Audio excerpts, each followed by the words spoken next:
And yeah, now we're live. We're live. Oh fuck! Nice. Yes, on air. Yeah, this is the news. You didn't know that? Well, fuck. Right, yeah. So we're joined by Mason Marble and Kenny Downey of Too Close to Touch, whose new album For Keeps came out like just over a week ago. We just crossed it the day we're recording this.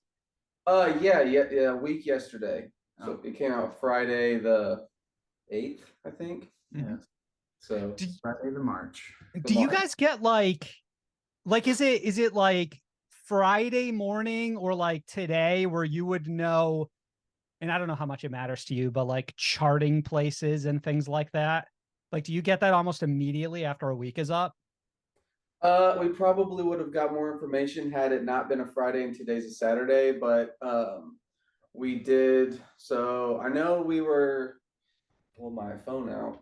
We were like number 7 on Spotify new releases. So we got number 7 there. I know for like iTunes Rock, we were like, I think the highest we got that I saw was like 5th on iTunes for rock album. And then I think like 20 something for all just in general on iTunes.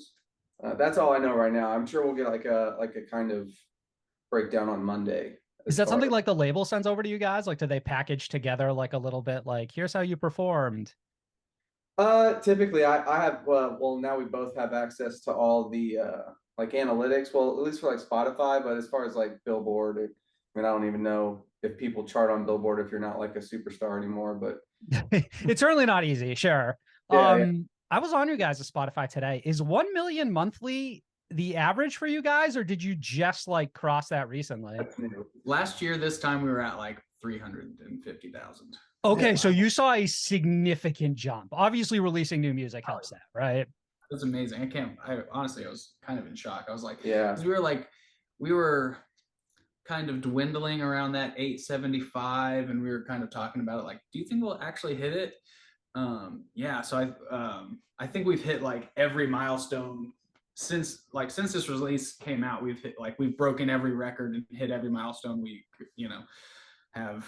Oh, that's fucking awesome. So when you go check those analytics, obviously it's just like an exponential green line for you guys right now. Yeah. No, it's been a really big nice spike. Yeah, that's cool. It's a love and support surrounding the final release and all that. It's been incredibly heartwarming to go on social media and just see like the general amount of outpouring that you guys have received just like regularly from people. Obviously that kind of started like, well, I mean, it started with the release of the first single, but I think from like Novocaine to the release of the album, like obviously it just felt like it got really loud at that point. Mm-hmm. Crazy, dude. It's been overwhelming, just like getting on Twitter and Facebook, and just like, I don't know, we've never just had to keep up with that many notifications before as a band. I think it's been crazy. It's been amazing. Were you guys the type, like before this release, to engage in like the comment section and stuff like that, or would you generally just kind of like steer clear of it? Historically, we're pretty bad at social media. Yeah, it depends on how I am. Yeah, like I'll try, but like once I get past, I do my best to at least like try to like browse them and read through and like them to show that I don't think that we're that band of the size to where there's really like, oh, sorry, missed it, like didn't see, we're not getting that level of comments, but it is really overwhelming to like try to give everyone attention. Yeah, like full-time job type thing. Yeah, especially like, it's a lot of work to release a record, especially we did this one without like management or anything. The label obviously helps a lot, but it's a lot more work than I think like we initially kind of imagined to put something like this together. Because in the past, obviously, we've always had like a full team as far as on the band side of things. And we still have people that have really helped us out. Like our attorney Alex really helped, and we've reached out to people from the past. A lot of producers helped us out, like Eric Ron and people like that have been kind of with us since day one. So there's definitely like those resources, but I think when it like full circle, like with the comments. And like I remember we did like this little interview, and he'd asked the guy asked if like what our favorite parts of the record was, like if there were any like lyrics that really like struck a chord with us and stuff. And at that point, that was like a few months ago, maybe like 6 months. I don't know how long ago that was, but I hadn't even really like had time to like sit with it. And honestly, at this point, I'm just now like starting to like have the mental capacity to like listen to the album and like really, I mean, obviously writing the songs had a lot of emotional impact on me and Mason, but like now it's like from a list, like being able to sit back and like listen to it, it's out in the world now, like pressure's kind of off. So it's been really nice like the last week.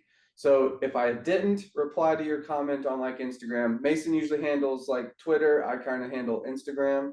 I try, you know, we try, but like just a human being over here, and highly anxious human being as well. So I get overwhelmed pretty quick looking at all those messages from people. Yeah, I would hope most people are understanding. You touched on a couple interesting things there.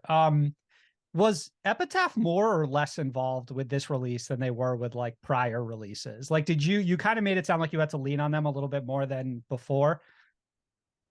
I like, as I said, I'd say as far as, I've never had this much communication with our team at the label. Like they were always fairly involved, really great people over there. Felicia, Jason, Sue, a lot of people that we have also been there sort of since day one. But I mean, as far as, yeah, like I've never emailed the label this much. I don't know if like in the past our manager did. But I mean, yeah, super involved. Like they helped us with a lot of the visuals. Obviously, that was a big part for like a big struggle for this record, because you know we're not making new content because it's, you know, we don't have a third of the band. Right. Circumstances, right. And so putting together any kind of interesting visual stuff was pretty tough. But they were super supportive and you know, really busted ass to help us get all that put together, a lot of times in like a really short period of time. Yeah, the label were pretty much exclusively involved. But I do just want to put it on record so everyone knows that like the record would not have been able to happen without Kenny's immense effort and administrative, you know. Take the compliment. Let him throw a little praise.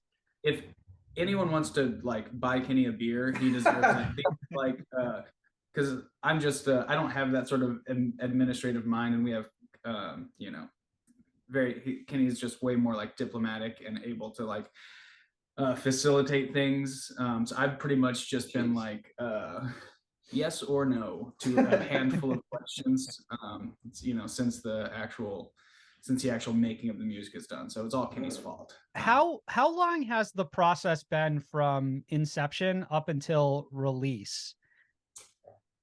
So this is kind of sad.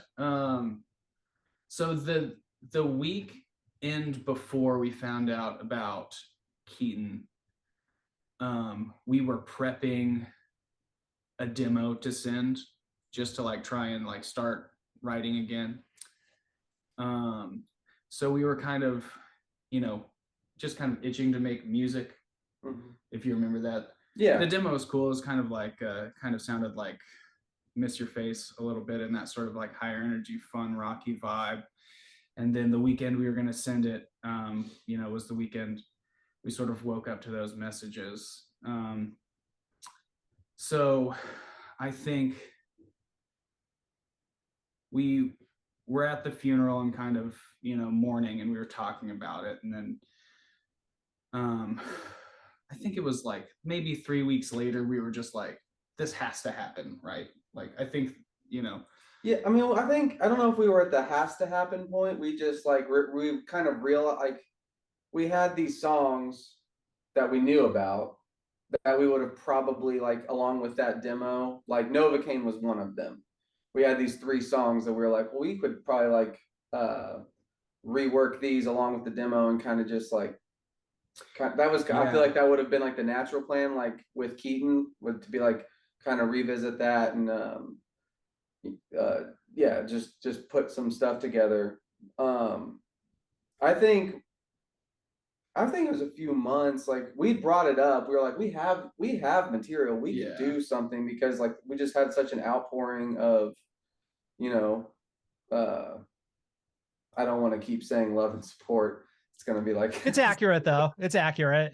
But you know, like just so many people reaching out, and like we were like, wow, you kind of forget how much people care, or you don't know how much people care. I don't know what the right way to say that is. Well, especially coming out of like the pandemic, you know, we were just like so isolated and so away from everything. We were, you know, we were away from each other. We were away from, you know, shows, and you know, that sense of like, you know, does anyone even remember who we are, was like very fleeting at that time. Just because of the pandemic, you know, everything shut down. We didn't really have the band didn't really have the means to be like creating then, because Keaton had moved back to West Kentucky, 4 hours away from us, and you know, we lived, you know, even pretty far away from each other at the time. Were you guys okay? So a few things. Obviously, if there's anything you guys aren't comfortable talking about, like you know, just let me know. Like if you want to like steer the conversation in a different direction, like I'll hit you with the pass. Huh? I said I'll hit you with the pass. that sounds good to me.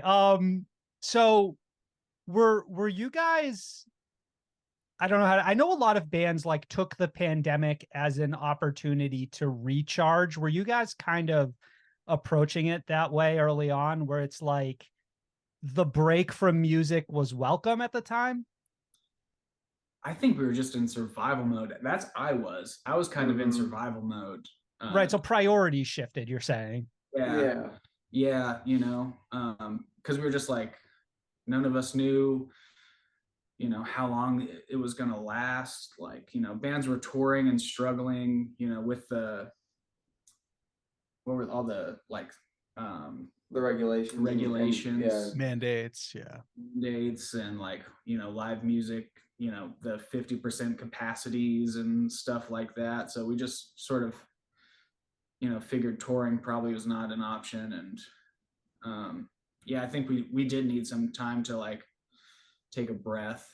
We had been going, so by the time like the last volume of the EPs came out, like we were exhausted, you know, we were just was it specifically from the structure of release you had built out with the EPs? Like, what was that the exhausting part, or was it just like exhausting because like you had been a band for so long and you had sort of been working nonstop? Like, was it specifically the EPs, or was it just band life in general? Everything, you know, those EPs, like we did a million writing sessions in a million different cities to do those EPs. So the constant like bouncing around was really hard. And, you know, the Amoroso tour was just hard. The tours before that were like hard, just taxing, you know, plus like personal stuff and all that. So like by the time like we actually got those EPs out, it was like we were tired. And then the pandemic hit, and then we were just like, fuck. Right. So it was just like, you know, I don't think it was a time to relax. It was like very stressful. You know, very like, you know, yeah. Right. I guess I meant more so relax in terms of your involvement with the band, not, you know, whatever else I guess you would be tackling at the time. Yeah, I think, you know, we just didn't know what to do. We were like, you know, focusing on making rent. Absolutely. So with that demo, was the plan to do another volume, or was 4 always the last planned volume? So yeah, I think with that we finished our record contract, and we were just kind of like, let's just try and make something good again, just to like, you know, there was no real plan. It was just sort of like, you know, the band thrives when we're making good music, so let's try and make some good music. Right, just start getting like the juices flowing again. Yeah, the EPs, just see what happens. The EPs were really, I'm gonna turn this thing so I can sit forward a little bit. I don't know if that matters. But can you hear me? I don't know. Yeah, I can hear you just fine. Sick. I think for me, the EPs were really like, you know, the way that the band started many, many years ago was like from a place of, you know, writing music first. And we never really, I mean, obviously Too Close to Touch has like like, I guess a sound. So we've been told. And I think the EPs for us, you know, we kind of treated it as like experimenting. So I think that was kind of like the whole, I don't know if there would have been a fifth volume or anything like that, obviously, because the last one came out and then everything shut down. But it was, for me, it was just like a lot of us trying to inject some of our other influences and just see what worked. It was really just shooting shots in the dark to see like what different kind of elements we can add to the music, because we never wanted to put the same album out twice. I like to think that like Nerve album, Nerve Endings to, you know, Haven't Been Myself is you know, at least a little bit of a, like you can feel like a growth or like a change, at least a little bit. And we really wanted to like emulate that again, but you know, just like the everything surrounding Nerve, or Haven't Been Myself rather, it was just so natural to write that album. Like it was like ridiculous how fast we pumped out those songs just because of what Keaton was going through, like in his personal life, just him dealing with such a crazy loss. So it was, I think it kind of like, it was really hard to write music after that, because it's like, how do you follow that up? Was that the impetus then to experiment with the EPs? I think so, because, you know, like we didn't really have, and it's also really tough on a vocalist, I think, like, hey, keep writing, you know, keep experiencing enough life to like have, you know, to keep coming up with stories to tell, or whatever it is, like. And yeah, the content of Haven't Been Myself was, you know, just so, I don't even know how, like that's just, I mean, losing his little sister and then writing a record about it, like how the fuck do you like follow that up? Extremely heavy, yeah. Yeah, like so I think he was kind of, you know, he'd gotten so much praise for being so vulnerable and open about what he was going through, and then it's like, okay, we gotta progress the sound. And you know, I think we kind of were trying to take it on us, like, okay, well, let's like try to make the music a little bit different to take maybe some of the pressure off, you know, to feel like we're still growing, and like give Keaton time to you know, like think of the next thing, the next story he wants to tell, or the next, like, you know, thing he wants to, message he wants to deliver to people. And you know, we had not really, like, Mason and I grew up with like bands like the Arctic Monkeys, and like the Strokes and numerous other projects, but a lot of like riff rock.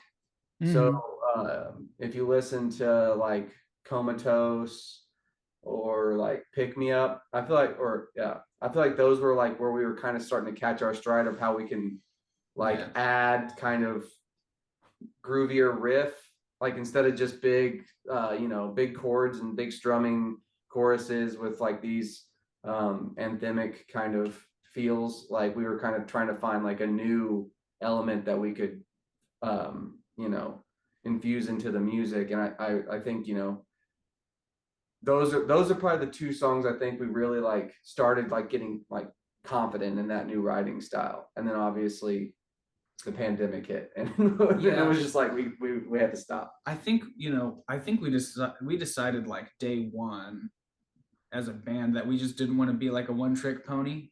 Yeah.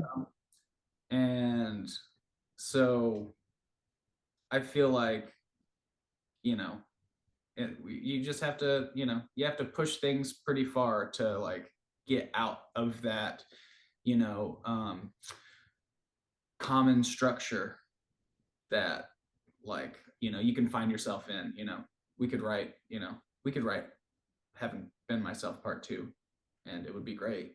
So what's fascinating to me is that when I listen to this new album, it does feel a bit to me like it harkens back a bit to the albums pre the EP. And I've never really been able to figure out, which I guess is like one of the bigger questions I wanted to ask you, is like, how career spanning is the material on this album? Is it pulled from like years and years ago? Was a lot of it extremely recent? So do you remember? Okay, so it's actually crazy. The story is pretty crazy. So the short answer to that is right after Haven't Been Myself. Remember we did those 3 singles, Leave You Lonely and Before I Cave In and Burn. Before I Cave In and Burn. Mm-hmm. So from that time span, from that era to the most recent is where all of these songs are coming from. So like exactly post Haven't Been Myself to, you know, the most recent recordings that we did. That's the whole. And then the impression. Sorry, go ahead. Aside from Heavy Hearts, which we actually released, like I think that was after not as a single.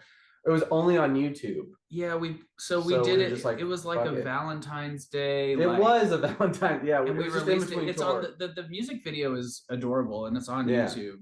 Was that like a fun one-off from you, or was that like your whole release structure always made me feel like Epitaph was kind of using your band to experiment with like different approaches. Is that misguided? We're using them to experiment. Yeah. Okay. All right. We were just like, fuck it. Let's just let's just release this on YouTube and just see what happens. Let's just release 3 singles and see what happens. Let's just, maybe this record is just 5 EPs and not a record at all. That's kind of what. Well, it's cool that you had that freedom though to do those kinds of things. Yeah. Epitaph is one of the most artist friendly record labels, period. And we've only been on Epitaph, but I remember when our lawyer gave us the contract, he was like, this is the most artist friendly deal I've ever facilitated. So kudos to Epitaph, And then I guess I'm to understand that you signed with them for this one last album again, because you said your contract was up. So we just hit up Chris, the president at the time, and we're like, hey, we have this idea. And he was just like, let's fucking go. And it just, boom, one thing after another. We just, I was saying a while ago, we're basically just destroying Horcruxes. We have to finish the songs. We have to do this, just checking the boxes and fulfilling the prophecy. And yeah, we did it. So which song was the most complete at the time? So getting back into the story of the record. So 3-ish months after the funeral, Kenny and I have Novocaine, which was a demo from that would have been on Haven't Been Myself. Oh yeah, that was an older. I can't remember. It was just a random one-off writing trip. I don't really know. Great song. Maybe I misunderstood. You almost made it sound like Novocaine was a song that you sort of intended to work on and put on a future release, irrelevant of everything that happened. It was just in the computer. Yeah. I mean, it was just we had no plans for it. Yeah, the original Novocaine was so we were lucky because obviously the vocals for Keaton were done. So all of these songs, had we were kind of so that one we did with the guy named Charles Callahan, and he or Charles, I think it's Masabo. He goes by Callahan. We had written that song with him, and he really emphasized let's just get the vocals really well done. And the instrumental was kind of it wasn't really it didn't really sound like us, or he was just kind of getting it in there as far as progression so that Keaton could sing. So we got really lucky that he got good takes. So it was as far as the demo goes, the vocal takes were relatively strong. And then, but I'm not really sure when we did that writing session. It was just as a band, you constantly are doing writing sessions with different producers. We've written songs that you know, we have other demos out there that like there's more, but the takes for Keaton are just, you know, they're way more like if it was too demo-y, it's just there's nothing we can do about it. Because when you write, you know, when you are in these, you know, you got a day to write a song, so Yeah. you record just scratch. It's just scratch. Like, hey, let's just try and get the vibe, and then we'll polish it later. Typically, that's how we would do it. You know, But luckily, a this million one times. did not go like that. Yeah. And then, yeah.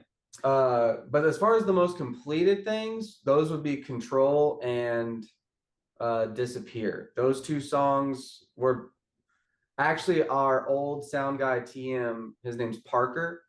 He actually, so God, okay, now I'm getting ahead of. So we had Novocaine and Designer Decay, which was called something else, and Hurt Reynolds, which Hurt Reynolds was a working title that Keaton came up with, so we kept it. We realized it's silly, but if you know Keaton, that's like, it's like we're just like, fuck that, we're not changing it. It's perfect. So Hurt Reynolds is perfectly embodies Keaton's humor. And yeah, you know, it's just like you know, it's like a painting in a museum. Like, just don't touch it. Just leave it alone. So that one stayed. I'm glad you kept it dead. I was hoping that was the background because it's definitely one of the standout song titles. It sticks out in your entire discography. So we had Novocaine, which needed work. We had Hurt Reynolds, which needed work, and we had the song that would become Designer Decay. Yes. And we're like, okay, we got 3. Yes. So these are 3 potential releases for the fans that we were going to do by ourselves. Yeah, the plan was to hack them apart in Pro Tools, record them in the studio here at our house, and send them off to get mixed, and just, you know, hope for the best. So Kenny was talking about that idea, you know. So at the funeral, obviously it was, you know, it was the band, the 4 of us, Parker, who is an integral member of our live team, and Noah. And we were kind of talking with Parker about the idea, and he was like, sick, that's great, what songs? And so we were telling him what songs. And you know, it was months later though. Months later, yeah. after we had like sort of like reached out to the label. Well, okay, and we the ball rolling. We reached out to the label, but around that time is when Noah and Bad Omens did the Sympathy tribute, which was like, okay, we should. So the intention was always to put Noah onto Novocaine. So we were going to release 3 songs, and we were going to do them ourselves, and we were going to talk to Noah about we were actually going to fly. So it kind of progressed. Like once Noah did the Sympathy tribute, like we were like, wow, all the love, all the like just all this stuff. You guys, did you know that was coming? Like, was that something you were aware of they were going to do? He brought it up. Yeah, he kind of asked, because he'd asked us about like footage and stuff like that. Which then we completely failed him, and he actually put all his video walls and everything he did. He just went out there and found it. It was pretty. It kind of blew our minds. And I think that inspired us to be like, wow, okay, well, we should just do this with Noah. So when we went to the show, we played Sympathy with them in Nashville, and we brought it up to him like, hey, what if we flew out and like, because he produces all the Bad Omen stuff. So we're like, what if we just flew out and did it with Noah? And then, you know, at that point, we're like, we can get a budget from Epitaph, and like, you know, that's when it all started becoming like, okay, we're not just like, we don't have to do this alone. We have a support system, like, you know, people care. I think we were just like, as the release kept like kind of developing, it was just like, wow, people really give a shit about us and like Keaton and like what we did. And I think it just went from a place where we thought we were kind of like isolated and it was all on us to like, we can ask people. And then we called Chris, and he was just like, fuck yeah. Like whatever you want to do. Like, it was really overwhelming. Like, we could say nothing that would make him think like, no, that's too much, or that's like, it was just, and that proceeded. Like, Chris ended up moving to AWOL halfway through the release, and then it was Sue and Felicia and Jason. Felicia and Jason were always a part of it, but Sue kind of took over, and Felicia kind of took over as like managing the project from the label side. But yeah, every time we reached out to them, it was just like, we'll get it. Like, you know, whatever you want, whatever you need, just let us know. And I think the Noah, like seeing the reaction to the sympathy tribute really like inspired us, but also like reassured us like that we're not alone in this, and that we can maybe do something bigger. And then at that point, while we were kind of figuring that out, is when Parker sent us 2 more songs, which He's is like, what about this song, which was Control and Control? Disappear. And what about this song, Disappear? And we were like, holy shit, We didn't even know that. We forgot about them.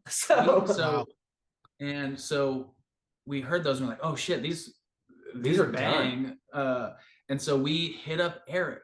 They were Eric Ron songs. Yeah, so we had recorded them to completion with Eric. And we were just like, you know, it was either going to be like, it was one of those ones we just kind of had to shoot out. It was during the 3 singles. Yep. It was like, you know, you would have got Control, or you would have got Burn. You would have got Disappear, you would have got, you know, whatever. And so we recorded them to completion just to shoot them out. And then they got locked in a vault and we forgot. Incredible the level of quality you had just like tucked away, no intention of ever using. Yeah, and then Eric started digging. We called Eric and we were like, dude, you got these songs? We sent him the MP3s, and he was just like, holy shit, I forgot about these. And then Eric started digging, and he started going through his, you know, SSDs, and he found Hopeless, and Hopeless was not done. No, it had a whole, all he sent us, you know? Like, Eric knows how to get us with it. All he sent us was a video of him listening to it in his studio, just the bridge part where Keaton rips that long scream. And like the instrumental in that one was like, it was very much a demo. But luckily enough, we had like Keaton's takes. Like Eric was really good at getting great stuff out of Keaton, and took it, you know, every time they did scratches, even the scratches were really, really good. I think that they might have even taken this one beyond a scratch, because it's a really good vocal take. But it was also Keaton in his prime. But yeah, what was that for? I have no idea. But he sent us that scream, and we were like, "That's on the record." So we at that point, before that we weren't going to go to LA to record, because we didn't really need to for Control and Disappear, because like Mason said, we've done it. It was me on, like, it was live drums, it was everything. So he was just going to mix those until he sent us Hopeless, and then we were like. He sent us Hopeless while we were in the studio with Dan Corniff doing Designer Decay, a version of Novocaine that we ended up scrapping because Noah ended up taking over as producer on that song much later on. But so Dan did Designer Decay and Hurt Reynolds. So we were in the studio in New York doing those when Eric sent us the clip from Hopeless, and I texted Chris the clip and said, we have to fly to LA after this, we have to do this song. And Chris was like, absolutely, whatever you need, man, we'll get you, like, I'll call Eric's Chris called Eric's manager and got us like the next available slot. So we flew to LA like a few weeks after we got back from New York. So this thing was just constantly like, we were just like kind of just reacting to like, oh shit. Yeah, that was crazy. And then when we were flying out to LA, the song They Don't Even Know was a song that me and Mason really liked from the EPs. Yeah, it would have been one of the ones we were working on it for one of the EPs. Yeah, and we really, really liked that song. We're like, well, and Eric, the verses are cool. Yeah, the verses are great. We just couldn't get it quite right, and we were just like, I think the mindset with that song was just like, you know, it's this or a blank, you know, it's this or nothing. Yeah, like, let's just finish it and make it. We were already going to Los Angeles, and Eric had the song. Like, he was the one producing it. Yeah. So we were like, screw it, we might as well just finish those 2 songs. So we were in LA for like, I don't know, 5 days. Like one day of like buttoning up the writing on Hopeless and They Don't Even Know, and then, you know, drums for like a couple hours and guitar for a couple. I mean, Eric's just so fast. I mean, it kind of sounds like all of the songs that you wanted to be on this are on this. There aren't, I mean, well, we didn't know that Control and we'd forgotten those songs, so I'm pretty sure that we got them all. Well, yeah, it certainly sounds like this was a much smaller in scope initially when you were thinking about it, but it also doesn't sound like you cut anything at any point. Like it doesn't sound like any song you kind of liked didn't make this. Well, like, I think, the biggest thing that was sticking out, at least to me, after we had posted the news of Keaton's passing in that big post, people were just like, I can't believe I'll never hear his voice again. So we were just like, any usable like recording that we have that, like honors his memory, like we should put it out. Yeah. Songs that there are like I said earlier, there are other, I wouldn't even call them. I mean, very dim. Like we have his voice on other things, but it's like, it's just not, we're not going to put something out that we don't think he would have been proud of. Yeah, I mean, like, what are we gonna do? Like, if we have to alter it to the point where it loses the integrity of the vocal, like that would be a dumb thing to do. Like, we could just take Keaton's vocal and like turn it into a trap song or some shit. Like, we could turn it into like, But that's not just that's just not really like honoring. But the whole point of the I understand this. Yes. Yeah. The whole point of the release is to honor him, and and all that we did together as a band, and like all these things at once. So like to take anything. We weren't going to put something on there that we didn't think deserved to be on there. I don't want people to think that we have all this like immense fault of like Keaton stuff, but they're just little clips and things. We've been recording for 10 years. So. Demos and stuff, like, cause I mean, as soon as the band started, we started recording, like recording here and making demos, and, like I have a, ton of baby Keaton, like pre Too Close to Touch's existence, that just on my computer, but you guys don't get to hear them. They're for us, well, I mean, obviously, like you've created something that you think is like best representative of like you said, the material that you think you would be most proud of. You mentioned earlier that you worked on Hurt Reynolds with, and forgive me if I get the name wrong, Dan Corniff. Oh yeah. Dan's am I mistaken, or was there a credit for Matt Squire on that as well? So the original versions we did with Matt. Okay. Matt's great.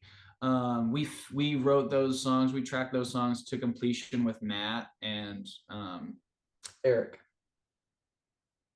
Oh, Matt and Eric Taft.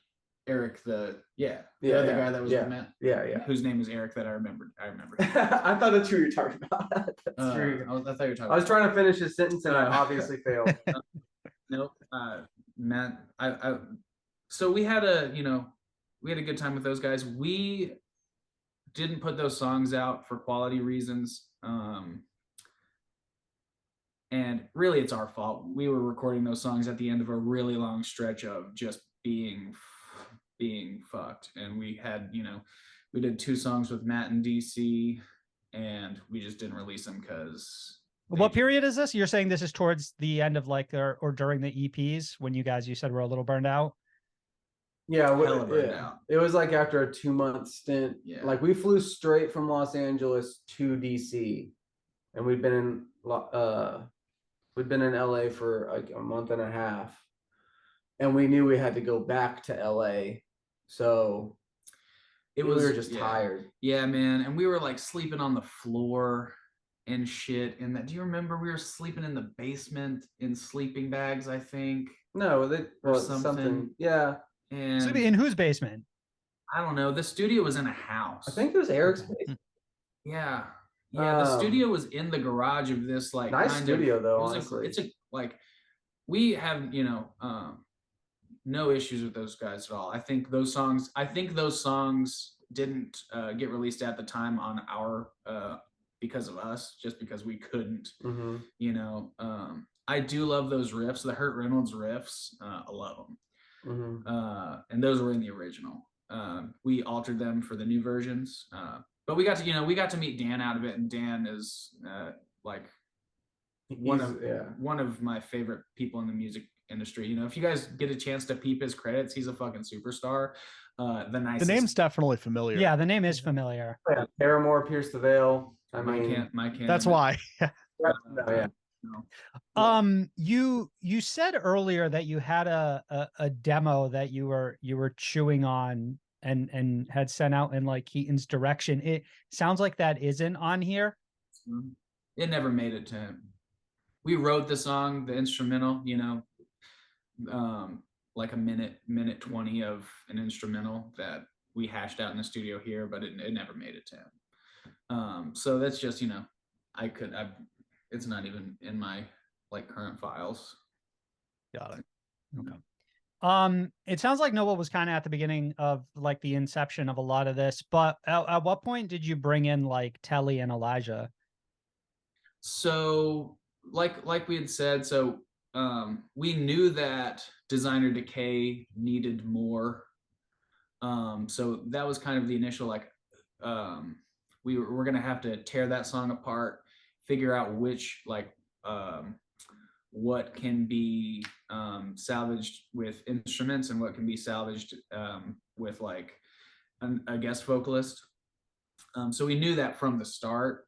Then when Eric found the half-finished Hopeless, obviously just Telly, I don't think we ever even like sought another option. It was from the beginning. Yeah, Noah so and Telly.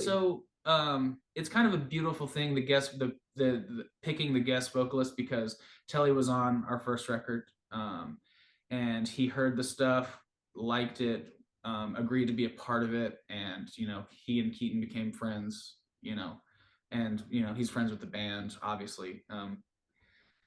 So that sort of like represents like our like first little bit. And then when we did Warped Tour in 2016, Keaton and Whit became really close friends, so that's sort of representative of like the middle of the band. And then later is when Keaton and Noah got really close, so Noah being on Novocaine, sort of like Noah and Keaton were friends all the way through.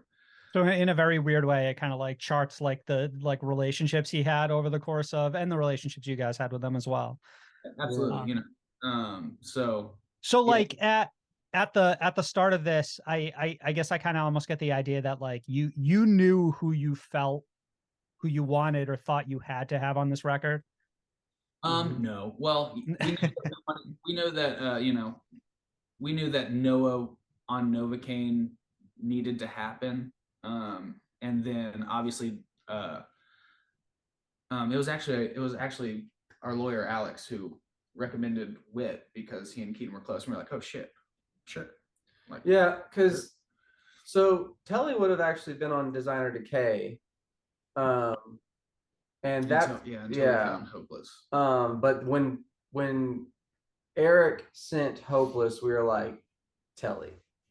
It was just like, so like just that long scream, like, and Telly and Keaton together is really cool, because I wouldn't say that they're like really similar, but they've got that kind of, they're close. I do hear it, honestly. Yeah. Like there's a cadence to their voice that's very like similar. Oh yeah, and Telly's like, it was so natural. Like, I mean, he knocked that song out. Like it was like a 20-minute job for him, for real. Yeah, like that dude. He one takes the whole fucking. He's a veteran, man. Like, and so that, and then like, it's really cool, because like he just understood the assignment. Like, that's the bad way to say it. It's just so natural for him to sing with Keaton. Like, he just knew what to do. Like, so Keaton, obviously the whole song started because Eric sent us that long scream that Keaton hits. We're like, wow, that's a part of Keaton we need on the record, because that's like something that he would do a lot and he just crushes. And then Telly did a response to that scream in the song, like right after it. And he did a long scream, because that's something that Telly's really, really good at. And we were just like, boom, like it was just, I mean, it was perfect. Like, I just remember sitting in the studio, we all had a good like hug and cry. And then because he just like, I mean, yeah, he came in, rocked it out. He's one of the sweetest people ever. Luckily, we've always been really blessed with like finding really genuine people in the industry. Telly being one of them. Noah's a fucking sweetheart. Whit is a super, super great guy. We didn't really know him as much probably in the past, but like working with him on Designer Decay, like the dedication he put into it, Dude, was so great. I had to call him when Alex facilitated that meet. We got his kind of number through Yeah. you, and we were like, hey, can you just call him and like talk and like kind of figure it out. We talked for probably an hour and a half just about not the song. Yeah. Like, because we were just like kind of like feeling each other out. And I remember that conversation really well. I don't know what we talked about because we were just all over the place.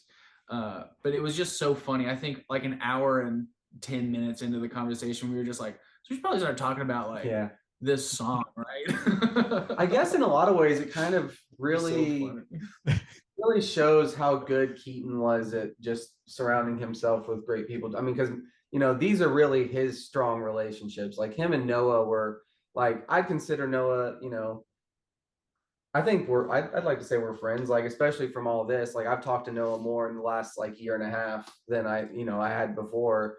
And same with Telly and now Whit, but you know, these were really Keaton's friends. And he just bonded with them on such a, like, Keaton could do that with anyone really, but like you can kind of see, like, now that I've talked to them so much for this last year, you can kind of see little bits of Keaton in them, like that it just makes sense. Like, oh, I like Whit being able to talk Mason's ear off for an hour and a half, like that's something Keaton could do. Like you could have a conversation with him for 6 hours and not realize, like, oops. Right, like similar souls type thing. Yeah, so like, yeah, very much like that. And then Telly's just unbelievably kind. And Noah's just like the same. He's just like, he's just so diligent too. He's one of the hardest working people that you'll ever meet. He's definitely inspired me. But it's just, we're just so lucky to be surrounded by such, like, you know, amazing people. Like, not trying to dog on the industry, but there can be, you know, you can get unlucky and be surrounded. There is, you know, the dark side of it. And I think somehow we just kind of missed that. Like we just, you know, we were fortunate enough to, I don't think we really had to, like, we got a great label. We had a great team. We have Eric, we have like Dan was like, we never even worked with Dan and he was fantastic. I would have a beer with that guy any day. Like we were sad that we were only there for like 10 days.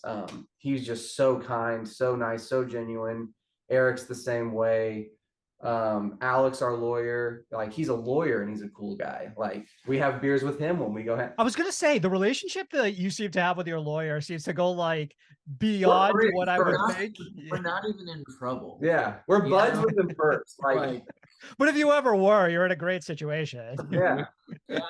Like we've held yeah, me and Alex have had a good cry and a hug, like our lawyer, and like, and Felicia and Jason and Sue and Chris, like just reflecting back on it, like it's like even the people from the merch drop, absolute merch, Billy, like, and now Trevor, a guy I'm working with. I just met Trevor and he's been an absolute gem. Like it's just crazy to me, like, because we have a lot of friends in the industry and you talk to them and, you know, they'll be like, man, I'm kind of getting screwed over by so and so, or, you know, something bad's happening, and you're just like, shit, man, like I feel really bad for you, because like I wouldn't, you know, maybe we didn't have, like, I wouldn't say like the most successful career ever. Like I'm super proud of all that we've done and all that we've achieved. I think that we, you know, did a lot more than I ever thought that we would do.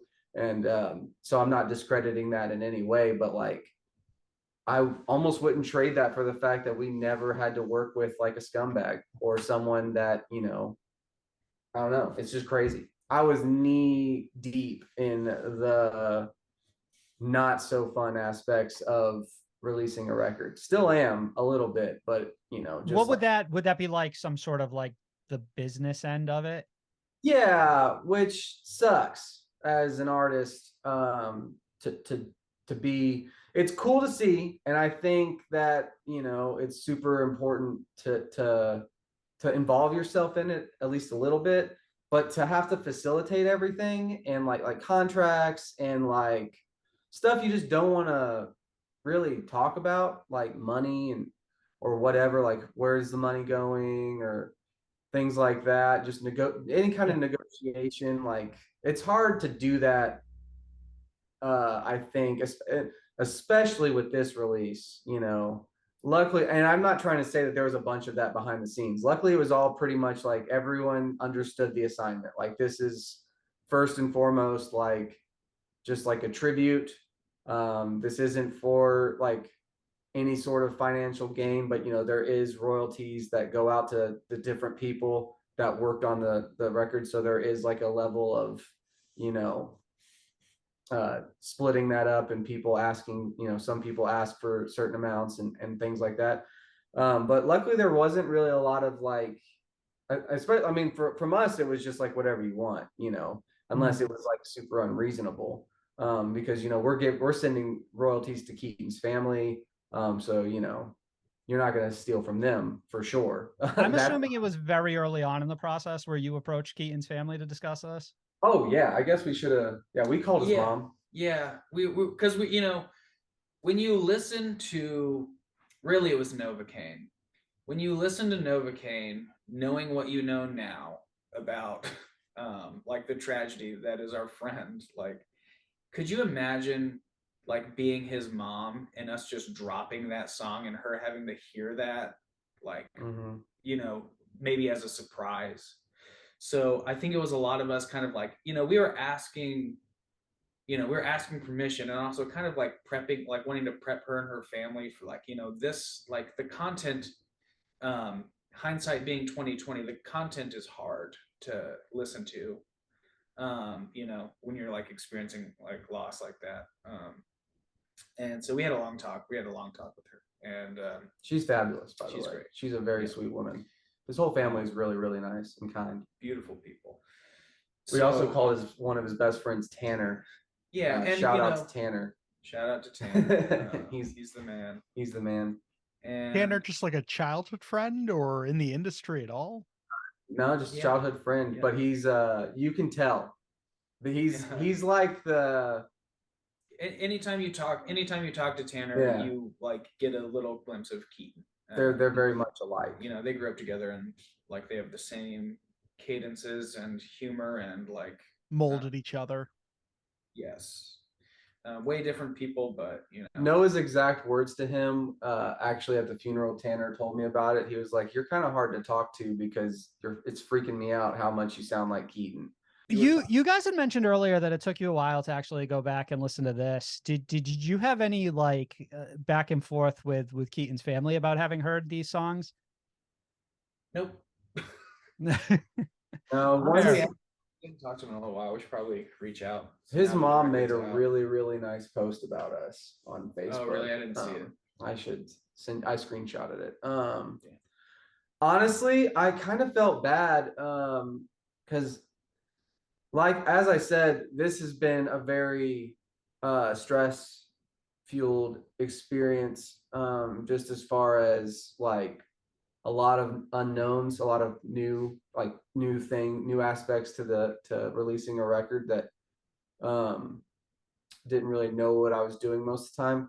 So like I just feel like it was reacting, like, which during the writing was fun because it was like new surprises around every corner, and then it turned into like new surprises around every corner that I hate. So like, but it's just been like that.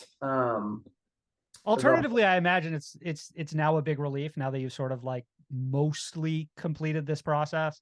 And that's kind of what I was saying earlier. Just like finally, after like, you know, yesterday was the last day for the merch, and then obviously the record's been out for a week, so that, you know, it's all out there now. It's all done. All the things that have been set in motion.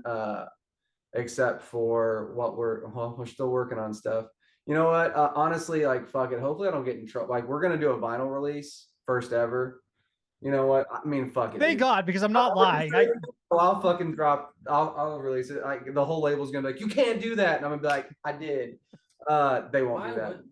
Why couldn't we say it? I have no idea.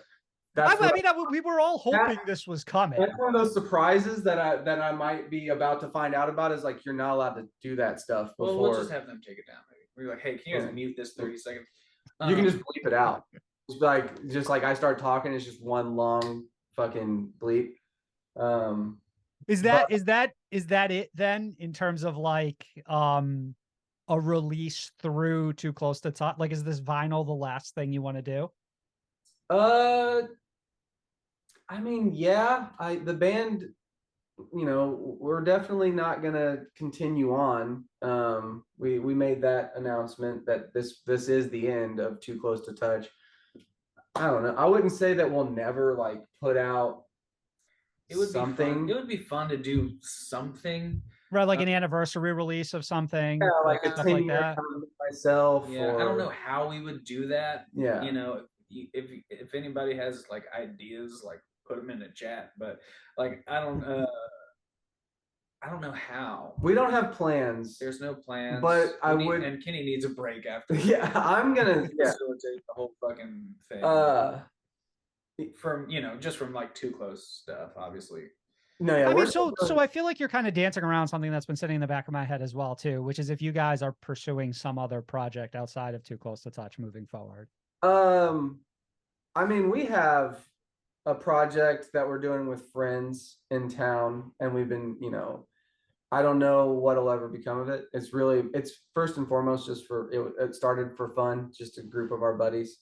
But I mean, as far as like music goes, like I don't think, I mean, fucking hire us, I guess, if you want. I'm going out. I intend to put I think, we're both putting our feet out in different ways. Like we're open to pursuing music. That's what we want to do. And I wouldn't say we have like a set in stone plan, but I mean, I've talked to people as far as being like a hired drummer for gigs. And obviously we've had people reach out to both of us I don't know if I really want to join a band. I'd have to really love it. I'm assuming Mason feels the same. As far as like, if you're gonna message us and ask to join your band, gotta really love it, and we gotta like you, because as I had said, like we've been really lucky to be surrounded by good people, and I'd like to maintain that going forward as far as who I surround myself with in the industry, as far as just being kind and considerate and all that. Yeah. And your project with friends, is that music related too? Yeah. Okay. We don't know anything else, man. Yeah. Yeah, I'm writing music all the time. I'm like, maybe some of it will get released, but I write, I start a new thing every day, and a lot of it's like I really like, and it's just personal. I'd love for it to, see the light of day sometime. But I like working with other artists, and like just writing and producing and stuff here, but there's no secret boom, we're about to drop this thing. Yeah. But as far as like, like, I think we're just artists, and we want to be like creating, so we do, The last thing I kind of wanted to know about the album is just sort of like what inspired the artwork is something that I always thought was like really neat, and I don't know if you guys have talked about that. What inspired it? Nothing. Nothing inspired it. We were just like, so the color, the teal, is Keaton's favorite color. Mm-hmm. That's inspiration. That's something. So Jason at the label knew the artist Whit, correct? Whit Flint. I think his Whit sounds right. I remember seeing that name. He's also a sweetheart. Wow. Yeah, great. So we had a Zoom call with him, and he just asked us a bunch of questions about Keaton and the project, and we sent him, at that time we had a few of the songs done, and he listened to the music. He just like kind of told the story of how he creates art. He's a huge fan of like punk music and stuff, so he was really, really excited to like have the opportunity to where you go? Just keep. He was really excited to have an opportunity to kind of work on the project. And he, Mason is literally bringing the painting in. It exists. So, that's dope. Really? It exists. He sent the labels. Like, it's fucking cool. Yeah, it is really cool. you know, you can touch it and everything. Yeah, really cool piece of art. Sick. But he was just really excited to work on the project, and It's fucking he just really like seemed like he was gonna. It was really just about the care. Like he just seemed to care, and Like he understood like what you guys wanted and what you were going for, and that kind of thing. really, we didn't really give him any direction other than the color. We were just like, he just asked some questions about Keaton, and the real, like, you know, he was trying to find. So he's a very much he really cares about the what he uses in the creation of his art. So like he does, like, he'll put weird stuff on a canvas. Like I think this one even has like some cigarette did he burn? He burned. Oh, so here's a fucking Easter egg. Actually, so there is a lot of like thought into the painting, honestly. So the idea, we were talking about ideas for like the album art, and we were just like, we want it to be simple. We don't want it to be, you know, it can't be the Haven't Been Myself artwork that's like, you know, there's like weird detail, and it's just got to be like the band logo, and it has to have like some feeling. But so going back to Keaton talking about the interesting, like he doesn't want to just use paint, he doesn't want to use just paint brushes, and so we were talking about that. So as we were getting together, you know, we kind of had Keaton's going away party the day before his funeral, and it was, you know, all the people that I talked, you know, said about it before. And I don't know if you guys have ever like been to the country. Keaton grew up in the fucking country, and so his friends are like buck wild, and so it was at their house. In Kentucky, I don't know if other places do this too. In Kentucky, like you'll see this like at basketball games and stuff. People like burn couches. You guys ever seen? I have not seen this. No. We were in Kentucky last year for a friend's wedding, but we didn't get to partake in the couch burning, unfortunately. So they you make it sound like I did not go deep enough into Kentucky when I visit. Like we were around like major cities. You're not there. You're not there yet. Keep going. Yeah, absolutely did not go down. Go party with, you know, Keaton's friends. Like we don't have SOTS service. Yeah, you like, can't call for help. I feel like you guys are getting to a point where you're going to tell me you like burned a couch at some point in like the day before this funeral. So the couch that Keaton would crash at. So we partied at, you know, one of the houses of his friends, and Keaton would crash on the living room couch, and we pulled that couch out of the living room and set it on fire. What a weirdly poetic way to like pay tribute to someone. Yeah, it's beautiful. Parker has a really great photo of it that, you know, these are just personal things.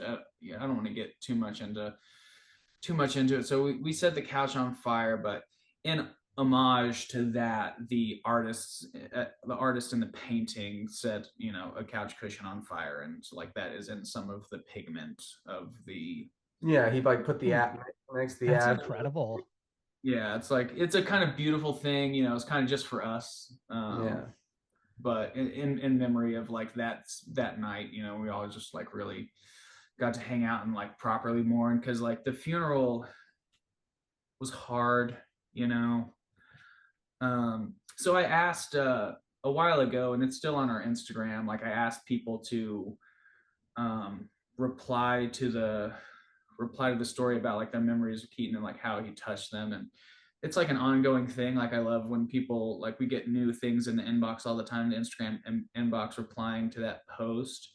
But we got a bunch of them, we got hundreds of them before the funeral, and I picked like, you know, maybe 20 or so, and stood up at the church, and, you know, we told everyone what Keaton meant to us as a friend and who he was as an artist, and we read many of those instances like at his visitation.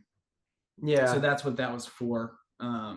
You know, and it's like, you know, it's a living thing where people, you know, even like new fans can reply to that. What do they call it? It's a story, but it's not a story. Whatever. Like a pinned post or something like that. Thing on Instagram, highlight or whatever. The highlight. Yeah, right. But initially, like I would love to do something else cool with those posts. But like Yes, I don't know what we were talking about. We were talking about the painting. The painting, yeah, so the funerals are weird. They're, a weird way to grieve, but like that, that gathering of people like in, in a backfield and with the couch burning is like that was the real, funeral for us, like to actually be with, you know, be with Noah and Parker and Travis and Thomas and Tanner and Hayes and all of the, the many friends that we would stay with when we saw them for the band, again a year later. We went back for the year anniversary, for right? the year anniversary. We went back and like visited the like his grave and everything. There's a, if anyone knows Keaton, there's a he's like an avid gamer, and so someone had put an Xbox controller on his grave, which was wild. But yeah, he was really blessed to have such good like friends surrounding him. Like they're all really good people. His family's like super great family. And they've been super supportive of us through this, which was needed and wonderful. Like could not have imagined doing, like, well, we wouldn't have done it, had been not been in support of it. But obviously it's kind of empowering to get their blessing to do this kind of stuff, kind of right? have to, right? Like I saw something, I don't remember what the band was, but someone had released some music from someone who'd passed away and like hadn't spoken to the family. And I'm just like, that's wild, like it's like delicate because I think a lot of something I've been thinking of lately is like I think we might have gotten so far into it, like because this is about Keaton, but it's also about the band, and like me and Mason, we are leaving the band behind and all this stuff, and I think ultimately, like I do believe we're entitled to, like, this is we're this, it's not just dedicated to Keaton, it's dedicated to Too Close to Touch and the relationship that created with between us and Keaton, as friends and people, and colleagues in the music industry. And so it's not, like we definitely like it's we wanted to, like, we've kind of picked him as like a focal point because of obvious reasons, but also like it was his voice, I think. But I also just want to, we're proud of what we did, and it's about the band, and that's why we're going to leave it. Keaton was a huge part of the band, but we also put a lot into it. Mason put a lot into it. Travis and Thomas put a lot into it. Countless other people have put a lot into it. And I think for keeps, it's for Keaton. It's also for Too Close to Touch, and it's for everyone that was, supportive of us during our 8-year run or whatever it was. All the people that we worked with, Parker, all of Keaton's family and his friends, I think we just chose Keaton as this kind of, aside from the main reason of him being gone, but he was just kind of this like magnet in the center that brought all these things to, together. But it is definitely a band thing, and, it's been tough for us, I think, and it'll get tougher now that it's done, So all these things I have to do that I don't want to do, all these papers that I still need to sign and whatever, like, it's still nice to have something to hold on to this project. And will we do stuff in the future? Maybe release like an anniversary thing or something, potentially. I think it just depends on how we feel about it, because it's tough for us. I think it'll potentially even get harder to, like, we have to mourn the loss of a friend, and now we have to mourn the loss of like the project that we built with that friend. Yeah, it's like we had I think that's a lot. Like we had a funeral for our friend, and like this record's kind of the funeral for our band. Yeah. A little bit, which is I can sad. There's definitely a lot of mourning, because we had 10 years of dedication plus everything that we did like in high school, Kenny and I have been playing music together since, Yeah. you know, I was like a sophomore, which, you know, peaked at Too Close to Touch. So, you know, we had to mourn two losses. Like, hey, we had this really cool thing, and not only did our friend pass away, but like, you know, our like big, like the thing that we were dedicating our lives to is also has to go. So I think that's why, you know, we're not like, I don't think either of us are like giving up on music at all. You know, there's always going to be the drive to create, but it is a little scary. It's a little scary to, you know, try and put yourself out there in a new way, you know, when the thing you already did had like a certain level of success. You know, there's some, you know, there's a lot of like trauma, you know, there's a lot more therapy sessions that we're gonna be going to work all that stuff out. But, you know, we're glad to get to do it. It's, you know, it's for Keaton. Like, it's, you know, we have to kind of live for us after this is over. So a little bit, you know. Yeah, no, I get all that. But it's honestly kind of a beautiful way to end this. But if is there any other aspect of this record that maybe we didn't touch on that you would want people to know about, or anything that like isn't immediately visible on the surface that is something you guys like added or put into like one of the songs, or any, obviously there's no physical edition of this, but like if in the future there is a physical edition of this, is there anything else that you would like add on in terms of like credit or artwork that like would be attached to this in some capacity? We're working on other than like, it's nothing like, we're going to do like a thank yous. So we are doing the vinyl. So we're going to do the Four Keeps vinyl, and we're at the same time working on Haven't Been Myself vinyl as well. So we'll release those two, I believe, together. But we're still designing. Obviously, it's Haven't Been Myself had a physical copy, so that's pretty much done. It was just making it the size of a vinyl. For Keeps, we're still like working on like what we want to put in the vinyl, but obviously it'll be a thank yous. But we talked about,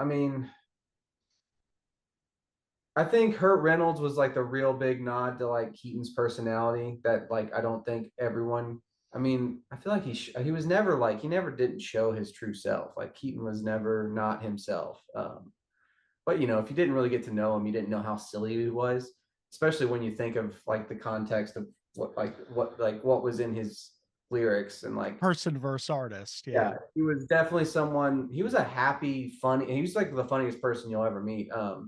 Just super silly. But I think, you know, as far as an artist, he wanted to like kind of just showcase like that you don't just have to be one thing. You can feel all this stuff, like feel these immense emotions, and it's okay, and you can still be like a light in a room, and you know, still have problems that you have to work through, and still experience tragedy, and still choose to be like, you know, hilarious and funny. And that's the same thing that I just said twice. But you know, just kind, considerate.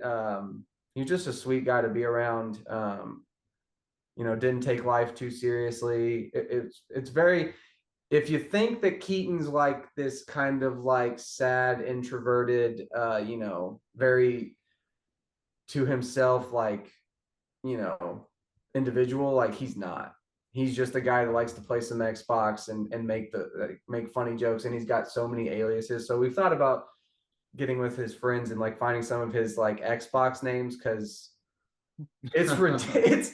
And just like listing like the Xbox doesn't matter, just like the Hurt Reynolds thing, like he just spit that out. Like there was no thought in that, and that's what he would just kind of do. He was so good at just like Keatonisms or whatever we used to call it, and he could just say something so off the wall, but just like effortlessly, that you just can't recreate it the same way that you can't recreate who he was as a vocalist, which is why the band is ending. The other side of it is because we couldn't recreate the relationship. It would have, filling his shoes with another vocalist or whatever people maybe thought that we were going to do. Like, it's too, one, it's risky because at that point it's like we're risking Keaton's legacy. Like, what if we put out a crappy album or something? And there's just, so beyond all the other reasons not to do it, we're definitely not going to do it for that reason, because, you know, honestly, even putting out a successful record would suck. To see Keaton songs get knocked down the list of songs that people listen to, like, fuck that. Never even considered that. You know, like, there's so many reasons not to keep going. But as far as stuff we can put in an album, like when we do the vinyl, we're still working on it. I don't think it'll be too crazy. I think we've kind of put everything we can really put into it, because, you know, ultimately we want to be respectful to the family and, like, to Keaton's privacy. Like, we don't really want to share anything too much beyond than, like, what he was already sharing, because, like, that was his. And if he wanted everyone to know it, he probably would have done that when, you know, when he was around. So I think, you know, it's about the music, it's about the band, it's about Keaton, it's about his friends and family, it's about the relationships he, you know, I'd say that's what's in the record. I guess that's not just on, like, the face value of it, is just like, you know, we're not going to add, we don't want to add too much, I think, because I think the songs speak for themselves. And the songs and the fact that everyone's still listening, you know, like, that so many people, that we have 1 million monthly fucking listeners right now. That's crazy. That there's 1 million out there that listen to our friends' words, like, in the last month is insane to us. So I don't think there's anything else we could really add to the record. Yeah. Yeah, I did some fun little Easter eggs in Novocaine, with Keaton and Noah's vocal. So Noah did all the harmonies and stuff on that too. I just, like, it was weird because when that song was in its first completed form, there was never a moment where Keaton and Noah were singing at the same time. So I lo-fied some of Keaton's vocals, and, like, when the bridge starts building, you can hear them in the background of them, like, singing together in kind of unison. Mm-hmm. Not unison, like, together, but then Noah also did the harmonies and stuff too. So, like, they were pretty much singing together for the whole song, which is just like a fun little nod to, you know, their relationship, because Keaton really, really wanted to do a song with Noah. You know, that was the last one of the things, you know, one of the, like, last big things that we were kind of thinking about, you know, 2019-ish.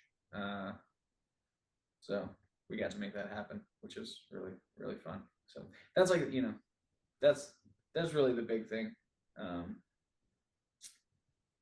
You know, when we talk about, like, wanting to do things, like, in honor of Keaton, you know, like, that's something that Keaton wanted to do even back in 2017 when we were on Warped Tour with Bad Omens. Like, he was like, oh, we got to get Noah on a song, you know, and we just didn't, not for any reason other than, like, shit just gets away from you when you're, like, in that, like, lifestyle of, like, touring and writing and recording and touring and writing and recording, and then having to go home and, you know, grind a shitty job to, like, pay rent.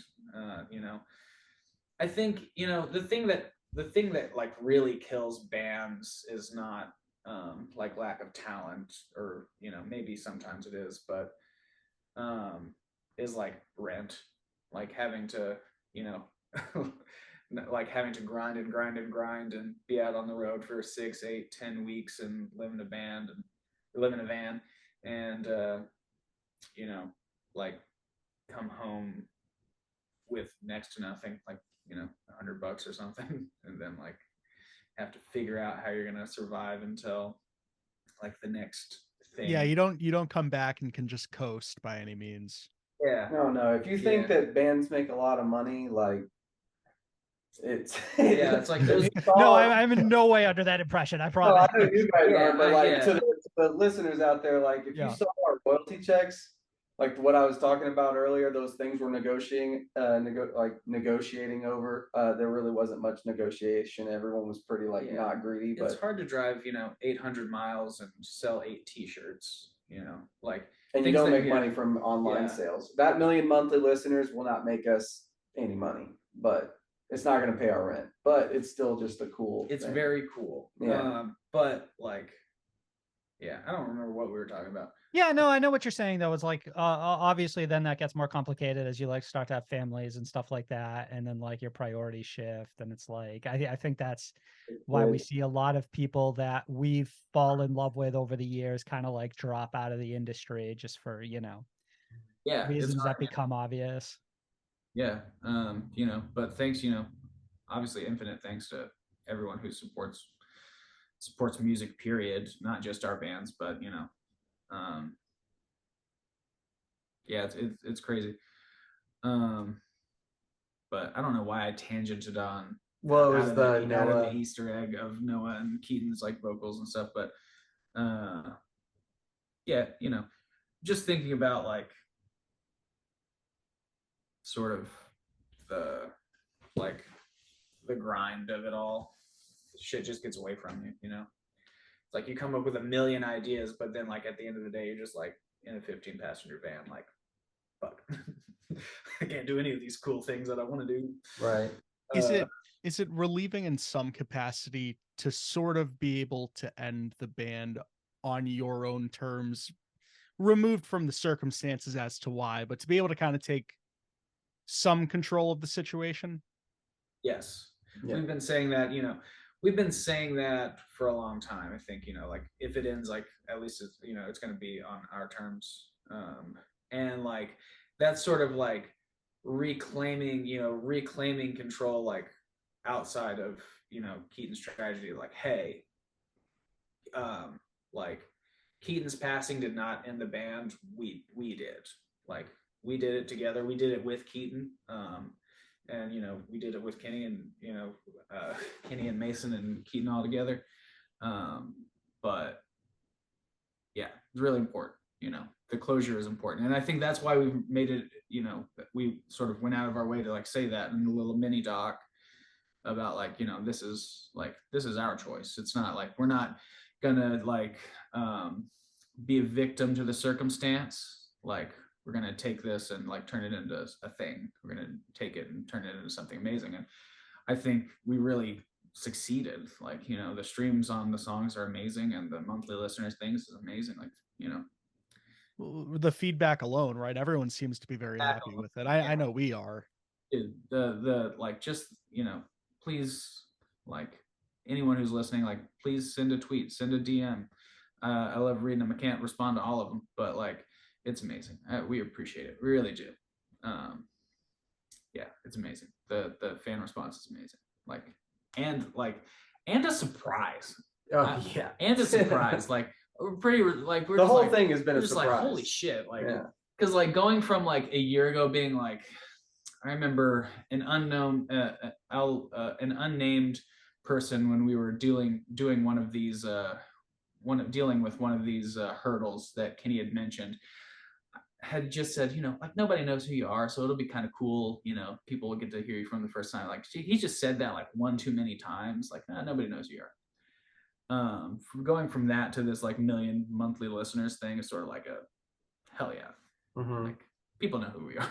People know who Keaton is. Yeah, like, absolutely. Well, on top of that too, it's like, I think with Too Close to Touch, that relationship was always very different, because I feel like a lot of people, myself included, like my fandom of this band, I held very close to my chest. Like, I really appreciated you guys. It's not just I like Too Close to Touch, I know of Too Close to Touch. Like, I fucking love Too Close to Touch. And I think that was the general sentiment for, I think, a lot of that fan base, and still is, of course. Yeah, and that's something we'd really, talked about, because, first of all, thank you. That's crazy. It means, means the world that like we got to be a part of a thing that like people literally like can connect to, like, on a deep level. And that was something like from the start of the band, we were like, we could like be putting out these trend chasing songs that maybe, you know, maybe one of them blows up, but like, you know, it becomes like a one-hit wonder, or we could really double down on the artistic, like the emotional factor of this and double down on it, you know, to like make fans that like to like create a fan base that like genuinely attaches to it. So like in 10 years, you know, people will still want to be listening to it, not just being like, not hear it in passing and be like, oh yeah, I fucking remember that song, but like that's what we wanted from the beginning. So, you know, I'm glad we got to do that. I got to do it. Somewhat, you know, short-lived as it may be. But yeah, that was, you know, like what we want out of a fan base, I guess. You know, it's weird saying shit like fan base. But you know, I want, you know, we want listeners who care about music. We don't want listeners who are like, you know, who listen to, you know, music is like fleeting, like passively, right? It's like we put a lot of, you know, a lot of thought, a lot of you know, real attention to detail in the thing. So it's like, you know, that some, you know, that people listen for that is really important.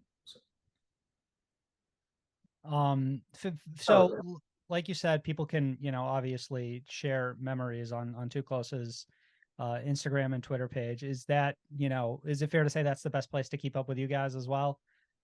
Yeah. We made a TikTok, but it was mainly just because you have to have a TikTok to promote a record. So I mean, once the record's done, well, I mean, it's done, but once we probably won't want to post like manage. these clips and stuff. Yeah, it's you know, it just takes so much we time. won't be creating content for the band anymore. Like this honestly is probably the last thing we'll do. I mean, the thing is, that's such a hard thing to say. We didn't know that we'd be really doing that, like from the beginning of the video. We thought we were going to make 3 songs in our bedroom and release it for the fans. That's where this started. It turned into this, you know, massive release, release, and biggest release of our career. So I mean, you know, I don't know what we'll do next. It will not be writing. There's no more music coming. We might do some re-releases. Who knows? You know, for Too Close. I would say we're never going to play these songs, but I never thought I'd play Sympathy again. And, you know, Noah and Bad Omens gave us that opportunity. So I really don't know what's going to happen next, but, you know, if you want to, the social media will always be there. And, you know, we do have the logins.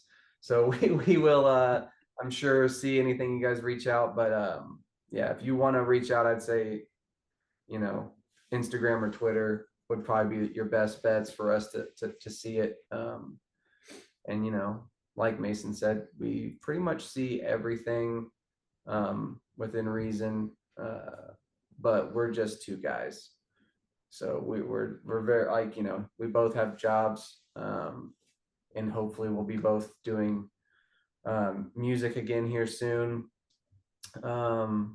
But yeah, we just, you know, just know it's not that we, you know, we appreciate all of it, and we definitely weren't expecting it.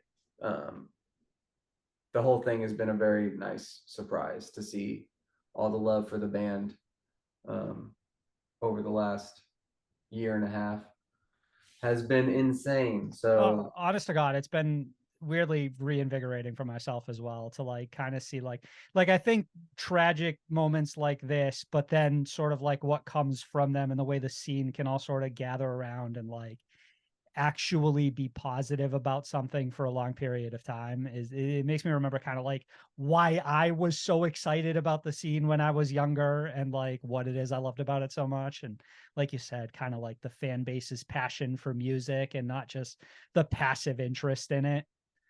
Yeah, you know, I hope if anybody takes anything from this, you know, in a deeper level than, you know, just like keep your friends close because life is crazy.